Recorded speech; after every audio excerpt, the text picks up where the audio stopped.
Anda kembali di program Dokter Anda, masih bersama Dr. Rima dari Rumah Sakit Melinda Group. Dokter, tapi kami juga akan mengajak pemirsa untuk bergabung bersama kami pada pagi hari ini melalui line telepon di 022-200-4774. Kita lanjutkan lagi. Tadi terakhir saya ingin bertanya, sebetulnya faktor yang menyebabkan program bayi tabung ini mengalami kegagalan, dokter. Iya.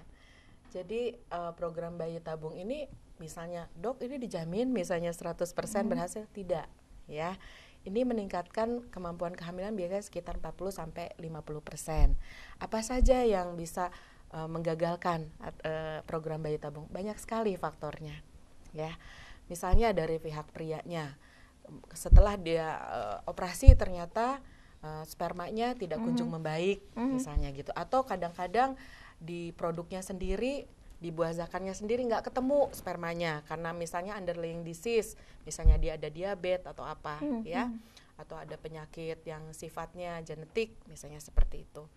Kemudian dari wanitanya kita lihat 3 faktornya pada rahimnya ya, misalnya ada endometriosis misalnya ya, jadi menurunkan kemungkinan keberhasilan ya.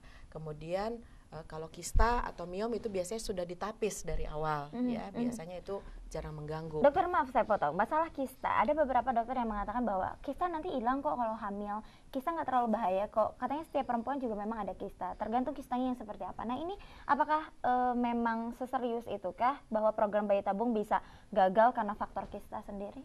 Sebetulnya kista tidak semuanya berbahaya ya. Kista juga bisa macam-macam.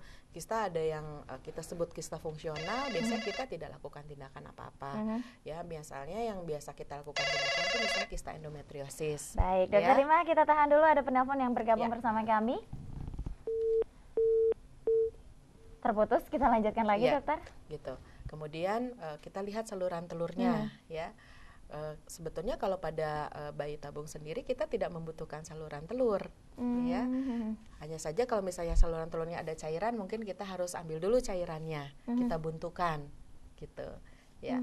Kemudian yang permasalahan lain pada indung telur, misalnya ada satu penyakit lagi namanya PCO ya, di mana sel telurnya kecil-kecil ya. Kemudian kita sudah stimulasi, ternyata stimulasinya kurang berhasil karena sel telurnya itu kurang baik ya. Jadi banyak sekali faktornya. Jadi kalau dari pria biasanya faktor dari sperma, dari wanita itu adalah faktor dari yang berhubungan dengan rahim, saluran telur dan indung telurnya ya, seperti itu yang biasanya mengurangi keberhasilan dari jadi faktor-faktornya memang lumayan cukup banyak juga ya. Tidak semudah itu ternyata melakukan program bayi tabung. Kalau plus minus di balik program bayi tabung sendiri ini apa aja, dok? Kalau plus minusnya tentu saja banyak plusnya ya, kalau menurut saya ya. Yang pertama ya tentu saja menolong pasangan yang 15% ini yang kurang subur gitu ya, untuk memiliki keturunan ya, itu yang nomor 1 ya. Kemudian kalau minusnya ya tentu saja banyak ya, kita men-spend banyak waktu, biaya, mungkin stres juga, nggak mungkin kan nggak stres, baik itu tekanan dari dirinya sendiri ataupun orang-orang sekitar, mungkin seperti itu. Nah ini permasalahannya untuk menghadapi atau mungkin tips untuk pemirsa yang ada di rumah jika melakukan program bayi tabung, apa saja yang harus dipersiapkan selain mungkin finansial? Tadi yang seperti dokter sampaikan bahwa support juga bukan hanya dari suami, ternyata dari orang-orang terdekat lainnya juga harus ada support, karena katakan jika gagal akan ada psikis yang kena kayaknya, dok. Ya, jadi Dewi Morula IVF Melinda Bandung Indi juga kita nggak kerja sendiri ya. Di sana timnya ada kami ya, konsultan bayi tabung ya, kemudian ada dokter androlog juga, kemudian ada laboran embriolog ya, kemudian ada tim manajemen juga yang kuat, kemudian ada psikolog juga. Ya, ada psikolog juga. Jadi benar-benar komprehensif. Karena ya seperti komplit itu semua. Ya, karena manusia itu kan paket komplit. Dia tidak hanya fisik, tapi juga psikologisnya juga kita harus perhatikan. Masalah finansial sendiri untuk di Melinda Hospital Group sendiri untuk melakukan program bayi tabung, sebetulnya sekarang nggak terlalu mahal banget kayak dulu ya, dok ya? Betul. Kalau di Melinda Hospital Group sendiri ini gimana nih? Kisaran harganya mungkin? Kalau kisaran pastinya mungkin saya juga nggak hafal ya, gitu ya. Ada tim kami sendiri yang bisa langsung mungkin datang untuk konsultasi. Betul. Dan memang pada bulan-bulan tertentu seperti kemarin waktu Kartini ya, bulan-bulan April gitu, kita ada promo misalnya gitu. Dimana pada saat itu memang obatnya lebih murah, ya gitu ya.